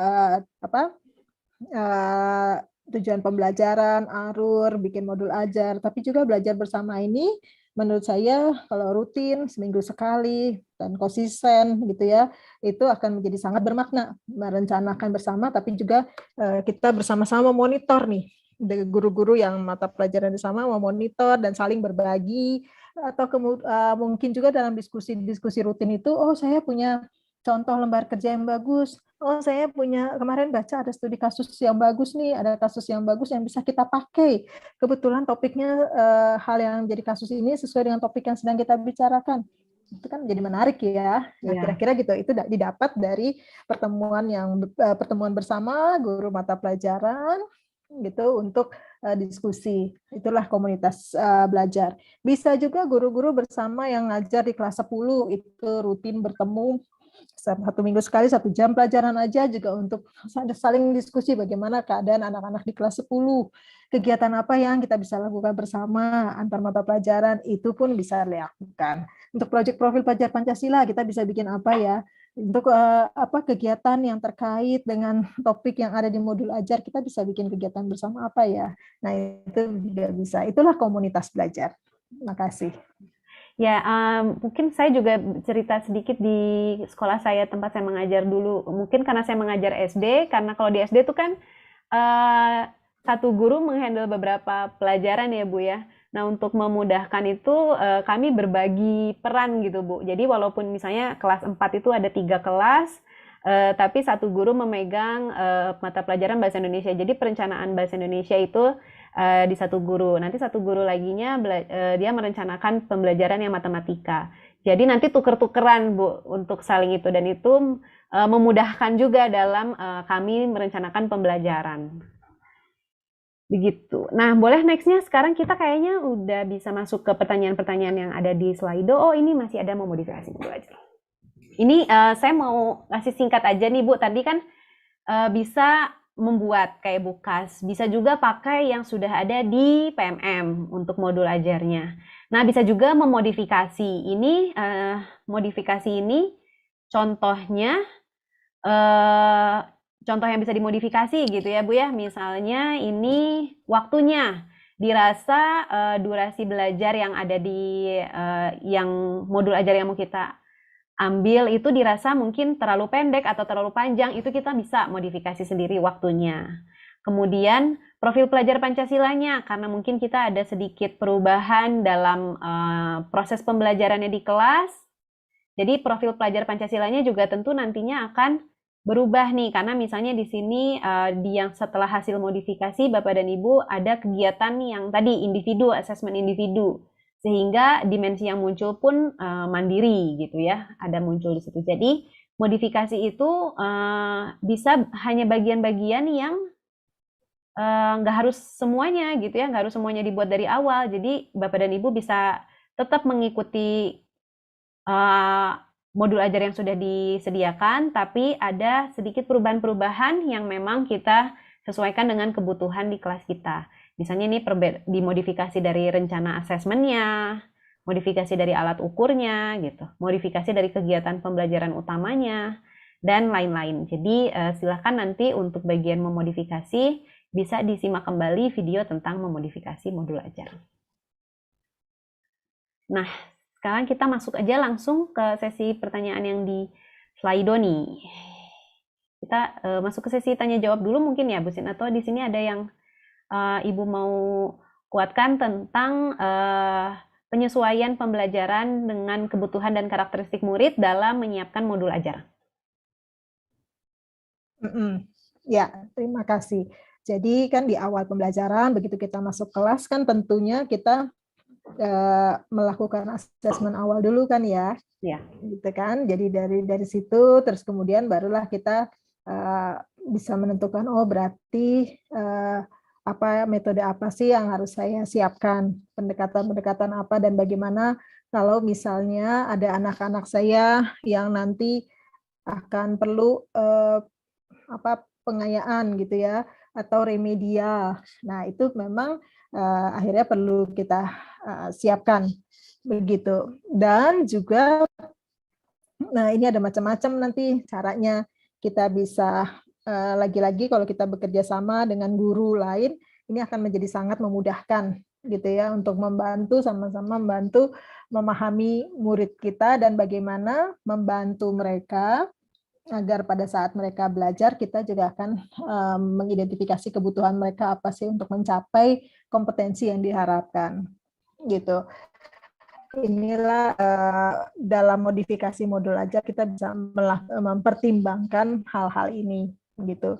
Lalu misalnya juga ada cara yang sederhana produknya ini bagaimana. Misalnya ada anak-anak di sekolah kita misalnya kita tentu sesuaikan ya untuk anak-anak tertentu ini untuk kalau kita berikan tugas, kita berikan kebebasan dia bisa menunjukkan dengan misalnya ada yang hanya pakai PowerPoint saja gitu ya, atau ada yang sudah canggih bisa membuat video. Nah, itulah hal-hal yang kita perlu siapkan begitu. Lalu bagaimana kita bekerja sama dengan guru lain, misalnya pelajaran IPA misalnya kelas 7. Kelas 7 itu ada kelas 7A dan kelas 7B gitu ya. Nah, kita bisa memodifikasinya nih nanti. Nah, nanti kalau ada anak-anak yang agak lambat, nanti bisa deh diajar oleh satu guru karena jam pelajarannya misalnya kita atur sama nih kelas 7A dan kelas 7B IPA-nya bareng. Nah, itu bisa nih anak-anak yang lambat nanti dipegang oleh guru kelas 7A, lalu anak-anak yang sedang gitu dipegang dan oleh guru kelas 7B dikumpulkan. Lalu ada anak-anak yang advance bisa kita kasih tugas gitu ya untuk bisa membaca, mencari resources atau membuat tugas lain gitu. Lalu kita bisa juga memakai peer teaching, peer learning gitu ya. Nah, itu adalah strategi-strategi yang bisa kita pertimbangkan pada saat kita memodifikasi modul ajar begitu. Jadi dalam modifikasi modul ajar pun bisa modifikasinya adalah untuk penyesuaian pembelajaran dengan karakteristik murid, karena pastinya karakteristik murid di kelas kita mungkin berbeda gitu ya Bu ya. Dan tadi bisa salah satunya juga strateginya dalam praktek di kelasnya nanti bisa melalui peer teaching. Nah, lebih detailnya mengenai pembelajaran berdiferensiasi ini atau penyesuaian pembelajaran dengan kebutuhan dan karakteristik murid, nanti kita ada lanjutan webinarnya nih Bu Ustin ya. Jadi nanti mungkin seri webinar yang keempat, nanti Bapak dan Ibu bisa join lagi di webinarnya dan bisa bertanya lebih dalam mengenai strategi-strategi dalam penyesuaian pembelajarannya. Termasuk tadi ada yang bertanya juga masih bingung dalam modifikasi konten proses gitu. Mungkin itu nanti bisa ditanyakan kembali pada saat webinar yang penyesuaian pembelajaran. Terima kasih. Boleh nextnya kita sekarang masuk ke pertanyaan nih. Ini semoga tadi ada yang sudah beberapa kayaknya sudah kejawab ya pada saat kita sambil menjelaskan. Pertama, apa itu capaian pembelajaran dan siapa yang menyusun capaian pembelajaran dan apakah sama dengan KIKD? Ini sepertinya tadi sudah kita jelaskan ya Bu ya. Tapi mungkin ini ada yang kayaknya masih bingung nih Bu, apakah capaian pembelajaran itu saya susun sendiri gitu? Boleh mungkin Bu dikuatkan. Ya. Siapa yang menyusun? Capaian pembelajaran ini disusun oleh pemerintah pusat, gitu. Ya, jadi kita menetapkan nih anak Indonesia kalau fase A kira-kira kompetensinya apa ya, minimum kompetensinya. Kalau dia di fase F berarti lulusan SMA kira-kira minimum kompetensinya apa. Gitu. Jadi capaian pembelajaran disusun di pusat. Siapa yang menyusunnya? Ini pertanyaan menarik, Bapak Ibu. Ini proses yang panjang, lebar, dalam gitu ya. Karena mulai di draft, siapa yang menyusun? Ya kita ada para pakar dari akademisi dan guru-guru juga. Kemudian ada proses dapat uji publik, ya uji keterbacaan, direvisi lagi, dicoba di sekolah penggerak. Dilakukan monef, selama perjalanan sekolah penggerak juga dapat input dari guru-guru sekolah penggerak, direvisi lagi, begitulah prosesnya. ya. Jadi proses yang menyusun siapa? Rame-rame jadinya, ya.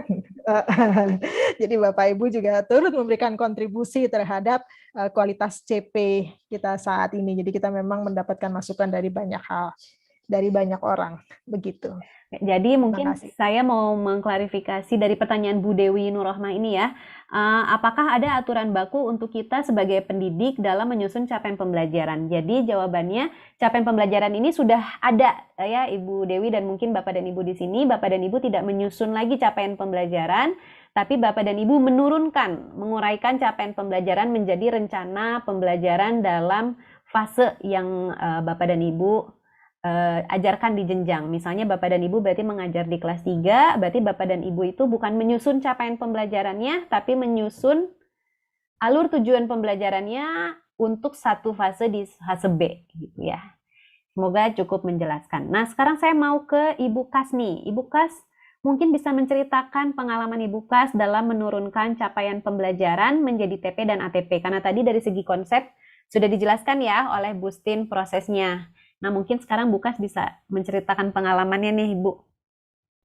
Oke, Mbak. Jadi untuk menurunkan CP menjadi ATP ini, yang pertama saya lihat ini elemen apa yang saya ambil, contohnya untuk pengukuran. Ada beberapa pertimbangan kenapa saya kok pilih elemen pengukuran ini. Nah, karena menurut saya ini sangat-sangat sering dalam pembelajaran berkaitan dengan pemahaman bermakna yang diberikan pada peserta didik. Jadi lebih mudah, lebih banyak contoh-contoh konkretnya sehingga saya tertarik untuk mencoba menurunkan CP elemen pengukuran ini terkait bangun ruang, misalnya untuk tabung. Ini sangat mudah juga kita memberikan contohnya seperti kaleng susu, kemudian prisma, ya kita kan contohnya misalnya berupa coklat, itu kan bentuknya prisma dan ini sangat konkret, jadi lebih mudah untuk dipahami peserta didik, sering sekali ditemukan dalam kehidupan sehari-hari. Begitu, Mbak. Nah, semoga dari tadi penjelasan Bu Kas dan Bu Sin ada yang bisa membantu Bapak dan Ibu untuk menurunkan CP menjadi TP dan ATP. Nah, sekarang saya mau mengundang nih untuk dari Bapak dan Ibu yang hadir di sini, apakah bisa, mungkin ada yang pernah sudah mempraktikkan dalam menyusun tujuan pembelajaran dan alur tujuan pembelajaran, mungkin bisa raise hand ya, dan kita akan open mic dan diceritakan nih pengalamannya Bapak dan Ibu. Mungkin ada yang mungkin saya bisa bantu teman-teman admin. Boleh di open mic salah satu ini yang raise hand mungkin ya.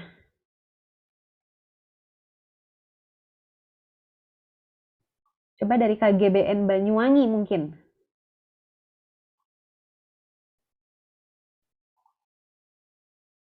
Dari KGBN.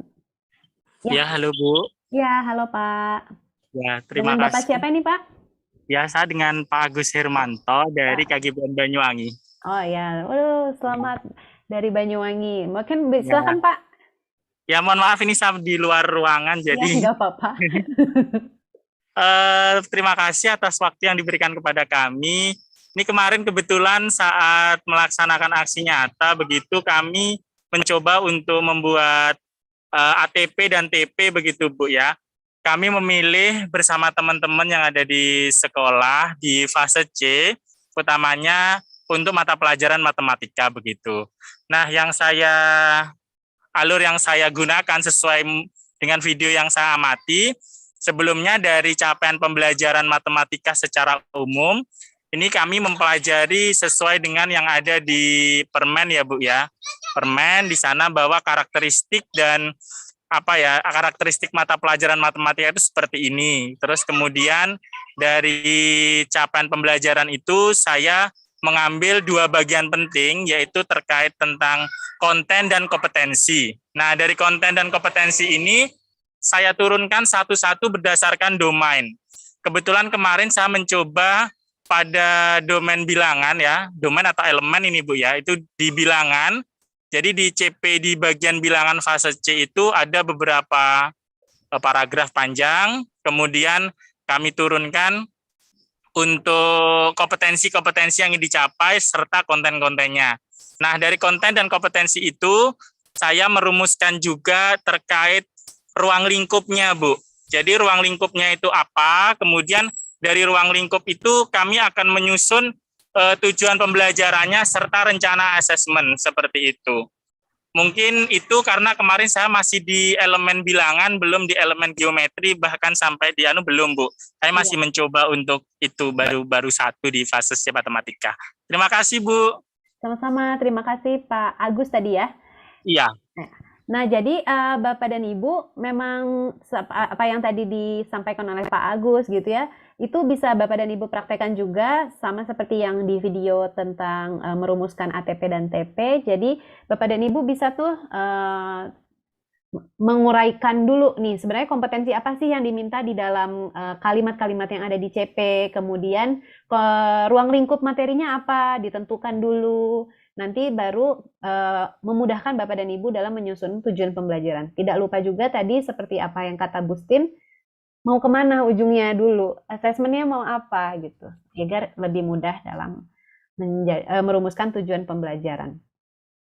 Terima kasih banyak tadi, luar biasa sekali ya semangatnya di Banyuwangi bersama-sama. Nggak apa-apa karena ini kurikulumnya masih baru, Bapak dan Ibu juga masih belajar, jadi memang lakukan bersama-sama, atau pakai dulu yang sudah ada gitu ya. Pakai dulu yang sudah diberikan tadi dari teman-teman PMM sudah ada yang membagikan ya konten-konten yang Bapak dan Ibu bisa pakai di secara langsung di kelasnya untuk dalam implementasi kurikulum Merdeka. Boleh next-nya? Sekarang kita ke pertanyaan yang selanjutnya. Yaitu tentang modul ajar. Apa sih perbedaan modul ajar dengan RPP? Terus bagaimana menyusun modul ajar untuk kemampuan siswa yang heterogen? Mungkin sebelum ke Bustin nih, saya mau ke Bukas dulu nih. Setelah Bukas menjalankan modul ajar dan Bukas juga pasti sudah pernah menyusun RPP, sebenarnya apa Bu bedanya Bu? Ya Mbak, untuk modul ajar ini dari awal itu sudah kita lihatnya itu dalam pengelompokan tiap fase.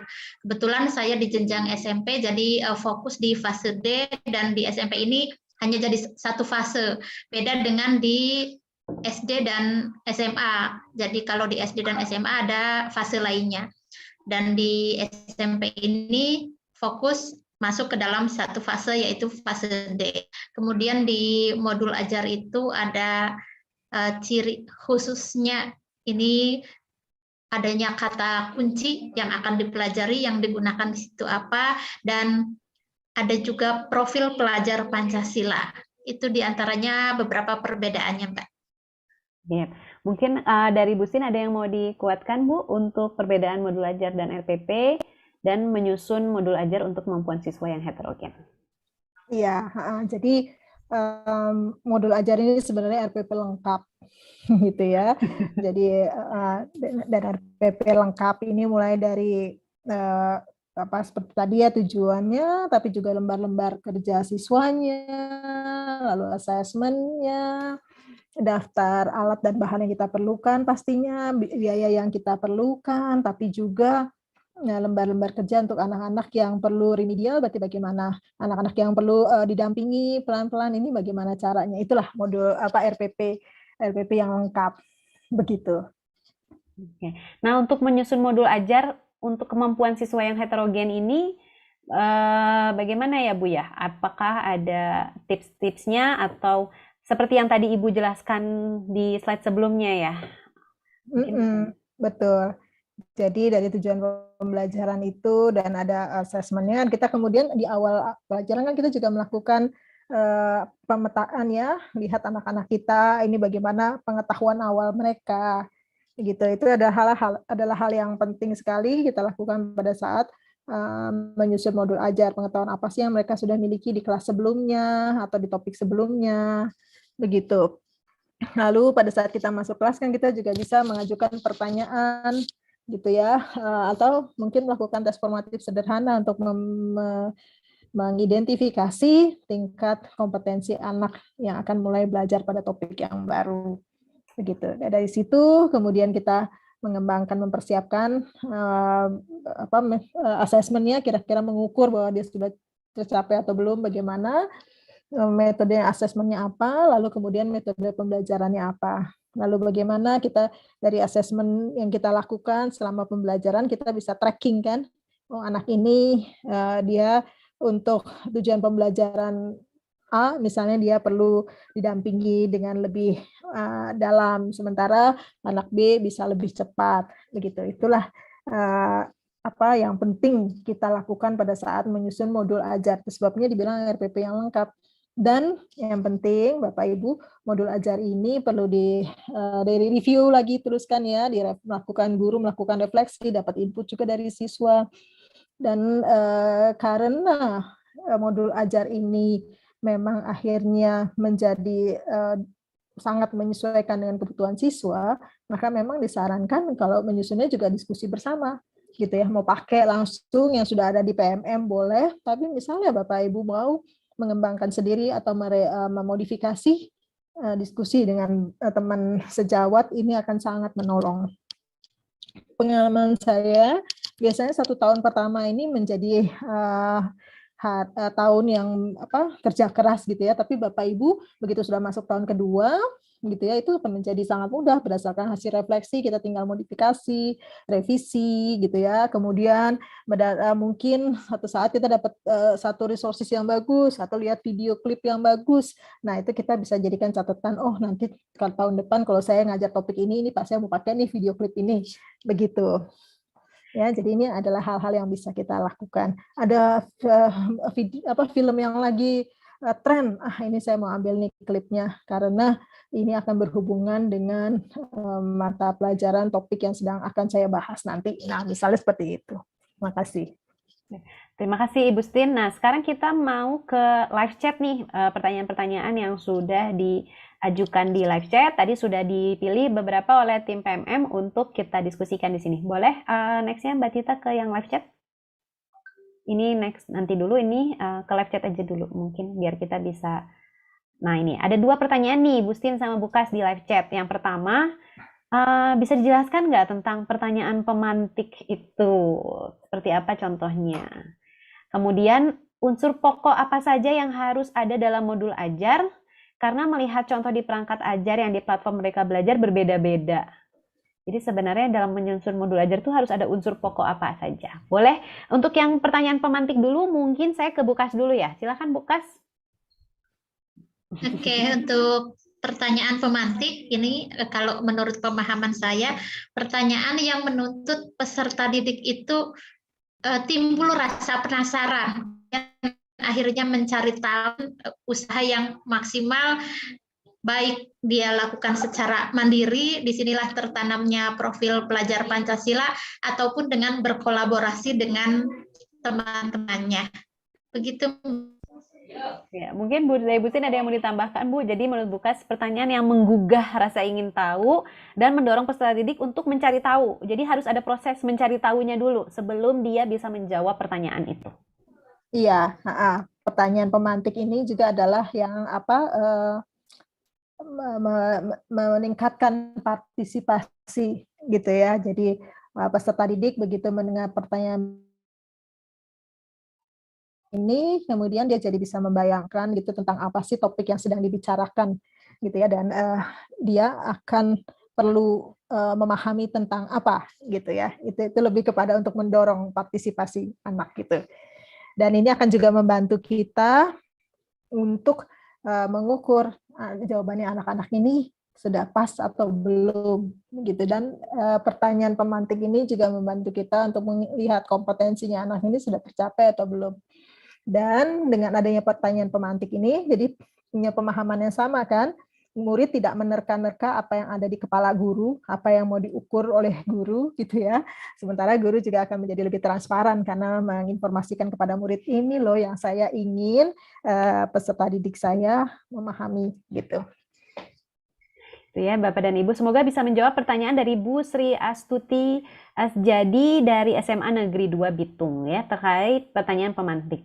Nah, Bapak dan Ibu juga bisa menonton kembali tentang definisi pertanyaan pemantik serta pemahaman bermakna di video pelatihan mandiri. Nah, sekarang yang kedua nih, apa sih unsur pokok yang harus ada dalam modul ajar? Ini mungkin saya ke Bustin dulu. Karena contoh perangkat ajar yang di platform Merdeka Belajar ini beda-beda, Bu, katanya. Iya, Bapak Ibu, beda-beda nggak apa-apa gitu ya. Mungkin sekolah A punya versi yang berbeda dengan yang di platform Merdeka Mengajar, nggak apa-apa sih, nggak apa-apa menurut saya. Tapi ya memang paling nggak ada informasi-informasi yang komponen-komponen yang perlu ada paling nggak ya. Misalnya itu kan pasti kita perlu, misalnya informasi umum apa sih, kompetensi awal apa sih yang perlu kita ketahui gitu ya. Target peserta didiknya siapa, nih kelas berapa, gitu ya. Itu kan sesuatu yang penting ya, sarana dan prasarana apa sih yang perlu kita perlukan, itu informasi umum. Tapi ada komponen inti yang menurut saya pasti semuanya perlu nih di setiap modul ajar. Ya tujuan pembelajarannya, asesmennya apa, gitu kan ya, pemahaman bermakna apa, pertanyaan pemantiknya apa yang akan kita ajukan, kegiatan pembelajarannya bagaimana, refleksinya bagaimana, ya bagi baik peserta didik maupun guru. Itu kan satu komponen yang menurut saya penting, komponen inti yang perlu ada di setiap modul ajar, minimum ada. Lalu ada lampiran-lampiran. Nah, pasti kan kita perlu ya ada lembar-lembar kerja peserta didik, lalu ada pengayaan, kegiatan pengayaan apa dong, idealnya apa, bahan bacaan untuk pendidik dan peserta didiknya apa, gitu ya, buku-buku apa perlukan, video klipnya gitu ya, atau artikel. Dan ini menurut saya sih minimumnya kira-kira itu, ada informasi umum, ada komponen inti, lalu juga ada lampiran-lampiran tentunya. Jadi sebenarnya memang beda-beda tidak apa-apa ya Bu ya, karena ini dari Bu Suhartati SMP Negeri 2 dari Kabupaten Banyuwangi. Memang berbeda-beda karena tidak ada yang bakunya harus begini gitu ya Bu ya secara struktural. Tapi informasi umum tentunya ada dari yang berbeda-beda yang Ibu lihat itu tentunya ada benang merahnya nih, informasi yang ada di situ mulai dari tujuan pembelajarannya, kegiatan pembelajarannya seperti apa, serta asesmennya, termasuk tadi asesmen itu nanti akhirnya ada lembar kerjanya ya Bu ya, itu masuk ke lampirannya, rubriknya, dan juga refleksi muridnya gitu. Jadi memang berbeda-beda, tapi pasti ada benang merahnya untuk informasi-informasi yang umum yang memang perlu ada di dalam modul ajar itu. Nah, sekarang saya mau mengundang satu dari live chat nih untuk bertanya. Kita coba lihat dulu siapa yang sudah ada raise. Udah ada 7 orang yang raise hand. Sebentar, saya mau melihatnya di mana ya ini. Oh ya, saya coba mau dari Henry Rika Oktora dari SDN. Ini kepotong boleh SDN-nya nanti Bapak yang kenalkan boleh. Henny, sorry bukan Henry. Ibu Henny Rika Oktora, silakan Bu.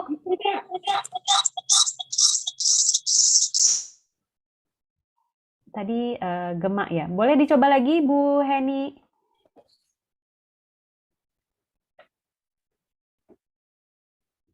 Oke, mungkin Bu Henny ada gangguan. Saya sekarang ke Ibu Vita Zunaidatus dari SMK kepotong juga. Silahkan Ibu Vika. Ibu Vita, mohon maaf. Ya, halo Ibu. Ya, silahkan Bu Vita. Mungkin ada yang mau ditanyakan atau yang mau dibagikan, Bu? Mau bertanya, untuk modul itu apakah wajib ada di kurikulum Merdeka? Kemudian bagaimana kalau di sekolah kami masuk kategori pada mandiri belajar yang mana masih menerapkan K13 juga? Oke, Mungkin boleh bisa dijawab oleh Bustin ya untuk pertanyaan yang ini, Bu. Silakan, Bu. Iya, modul ajar ini kan RPP lengkap begitu.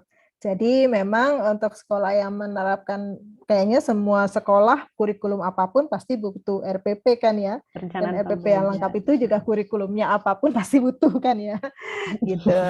Nah, kalau mandiri belajar masih pakai kurikulum 2013 gitu, memang lebih kepada belajar gitu ya. Tapi misalnya mau mencoba, nggak apa-apa, namanya juga kan belajarnya jadi learning by doing itu juga bisa kan, tapi mungkin sekolahnya masih menetapkan pakai kurikulum 2013. Tapi misalnya Ibu kemudian dalam kaitannya mandiri belajar, Ibu mau membuat sendiri, malah menurut saya Bu Vita itu menjadi sangat bagus sekali gitu, namanya kan mandiri belajar gitu ya. Nah, terkait modul ini saya sampai lupa, saya izin tambahkan bahwa untuk PAUD ada, dan untuk pendidikan khusus memang ada kekhasannya Bapak Ibu. Kalau untuk PAUD ini merupakan dokumen yang paling enggak ada tujuan pembelajaran, langkah kegiatan serta asesmen yang dibutuhkan berdasarkan alur tujuan pembelajaran dan juga pada rentang waktu yang ditentukan gitu ya. Nah, kalau di pendidikan khusus ini juga ada keunikannya karena kita mengembangkan modul ajar ini tentunya berdasarkan hasil asesmen diagnostik ya, sehingga bisa jadi modul ajar ini dapat terjadi lintas fase dan elemen karena namanya pendidikan khusus ya. Lihat dari usia mentalnya anak, lalu apa sih yang dibutuhkan oleh setiap anak, memang sangat khusus, spesifik pada kebutuhan setiap anak. Ya, terima kasih. Ya, sama-sama Bu. Jadi itu ya, simpelnya sih kalau saya bisa bilang modul ajar itu perencanaan. Mau kurikulum apapun pasti Bapak dan Ibu membuat perencanaan gitu. Cuman modul ajar ini yang awalnya mungkin Bapak dan Ibu saya bisa bilang tercecer-cecer gitu ya, tapi kan mau kurikulum apapun Bapak Ibu membuat RPP-nya, kemudian membuat lembar kerjanya, membuat rubrik penilaiannya. Nah, cuman kalau modul ajar ini di-bundling, berarti diikat jadi satu udah direncanakan di awal gitu ya Bu Is ya. Mungkin karena sudah 16.27 nih, kita sudah mau di penghujung acara, jadi saya mau mengajak Bapak dan Ibu untuk boleh nextnya ke refleksi dulu. Di Padlet boleh nanti dibantu oleh teman-teman PMM untuk bagikan link Padletnya di kolom chat. Nah, dan saya juga mohon maaf untuk pertanyaan-pertanyaan yang mungkin belum bisa kami jawab, tapi semoga nanti ada kesempatan lainnya atau di platform lainnya gitu ya, kita bisa menjawab pertanyaan Bapak dan Ibu. Karena pertanyaan Bapak dan Ibu sudah kita rekam juga, semoga nanti kita bisa mencari cara untuk menjawabnya. Nah, itu sudah ada link refleksinya dan link daftar hadir serta link materi hari ini. Nah, mungkin Bapak dan Ibu bisa masuk ke Padletnya dan silakan berbagi. Dari webinar ini saya baru tahu apa yang Bapak dan Ibu baru ketahui dari webinar ini, serta langkah konkret yang akan Bapak dan Ibu lakukan untuk perencanaan pembelajaran. Mungkin kita kasih waktu sejenak untuk mengisi webinar ini, untuk mengisi Padletnya. Boleh sambil di-share mungkin ya hostnya untuk Padletnya. Apa yang diisi oleh teman-teman di sini.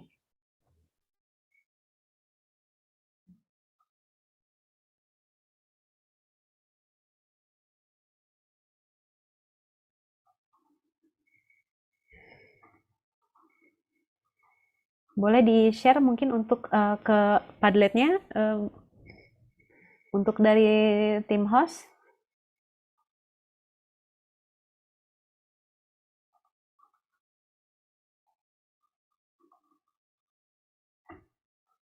Oke, sambil menunggu saya juga boleh nextnya, saya mau mengumumkan lagi tentang agenda webinar kita. Nah, agenda webinar kita ini masih ada nih seri-seri selanjutnya.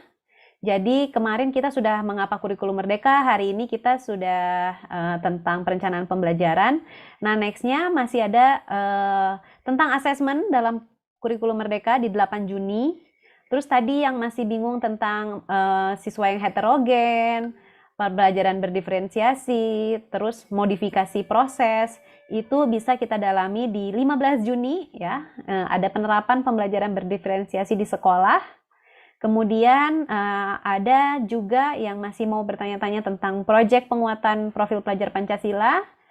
Ini bisa di tanggal 22 Juni kita akan membahas tentang proyek di situ. Jadi masih banyak nih, masih padat agenda kita dalam terus belajar mengenai kurikulum Merdeka ya. Dan juga saya mau ada titipan nih dari nextnya boleh? Dalam rangka Hari Belajar Nasional 2022 dari Guru Minar juga ada melaksanakan sesi webinar nih, webinar berseri dari 7 Juni sampai 9 Juni. Ini salah satu contohnya, saya kasih agendanya nih. Ada pembelajaran diferensiasi juga ya, jadi Bapak dan Ibu bisa menguatkan di situ. Ada mengembangkan RPP Merdeka Belajar, seperti apa sih? Itu juga ada di webinar berseri di Guru Minar. Info lebih lengkapnya sudah diinfokan oleh teman saya di kolom chat. Bapak dan Ibu bisa pendaftarannya di situ atau mengunjungi Instagramnya Guru Binar. Nah, sudah 16.31 ini kalau dari saya sepertinya memang sudah harus kita akhiri karena sudah lebih 1 menit. Mungkin saya mau mengundang Ibu Kas dan Bustin memberikan satu pesan atau satu kesan tentang perencanaan pembelajaran. Kalau Bu Kas mungkin kesan ya. Karena sudah mengalami secara langsung nih. Kalau Bustin mungkin pesan atau penguatan gitu. Boleh, Bu. Ini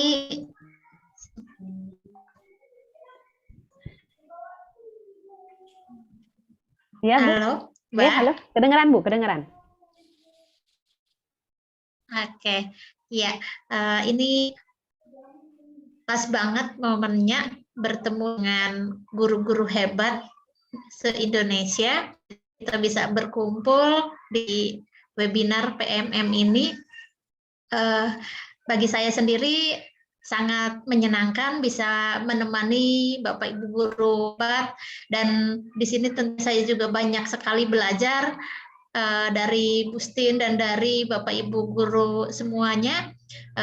Untuk itu saya ingin juga berpesan kepada Bapak Ibu untuk selalu menjaga semangat, jangan hanya di awal saja, ini kita baru mengenal nih implementasi kurikulum Merdeka seperti apa, semangat sekali, mudah-mudahan kita mampu untuk menjaga semangat kita sampai ke depannya, bukan hanya di awal saat pengenalan. Terima kasih, Mbak. Siap. Kalau untuk dari Bustin, mungkin Bu ada pesan penguatan terakhir untuk guru-guru mengenai perencanaan pembelajaran? Ya, terima kasih. Perencanaan pembelajaran ini menjadi penting, kita justru menghabiskan banyak waktu untuk melakukan perencanaan ini. Gitu kan, karena ada pepatah yang mengatakan bahwa if you fail to plan, maka you plan to fail. Ya, jadi pada saat perencanaan pembelajaran ini justru banyak waktunya yang kita pakai. Tapi Bapak Ibu, begitu kita masuk ke kelas, maka bukan hanya murid-murid kita yang menikmati pembelajaran yang kita pimpin, tapi kitanya sendiri juga menikmati. Begitu, karena kita bisa mengobservasi murid, kita bisa mendengarkan feedback dari mereka, kita memantau. Jadi justru anak-anak yang aktif, kita memantau. Jadi memang perencanaan ini menjadi sangat penting. Kemudian memang ada spirit of sharing. Kalau kita membuat perencanaan sendiri, memang setengah mati gitu ya, banyak sekali harus kita lakukan. Tapi Bapak Ibu, kalau kita berbagi, kita kerjasama, gitu ya, maka akan menjadi lebih ringan karena ada teman bertukar pikiran, gitu ya. Dan tahun pertama itu menjadi 1 tahun yang berat karena kita persiapkan banyak hal, tapi begitu di tahun kedua, berdasarkan refleksi di tahun pertama, kita akan memperbaiki kualitas kita, gitu ya. Begitu seterusnya, ada hal-hal yang baru, resources yang baru, maka kita bisa perbaiki dalam rencana pembelajaran kita.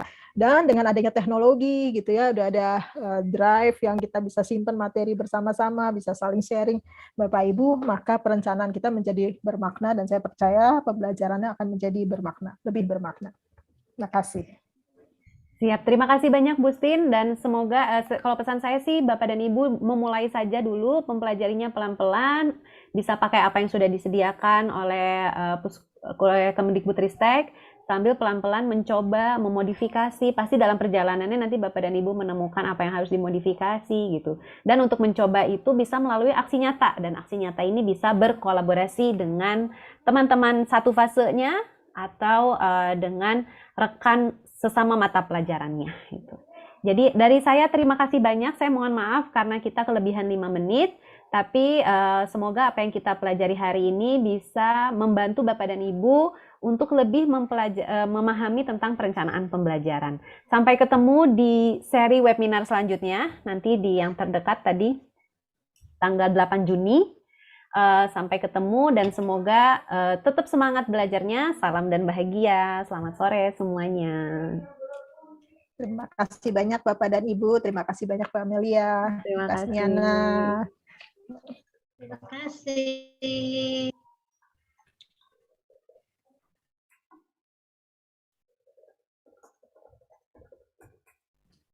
Terima kasih Bapak Ibu Guru.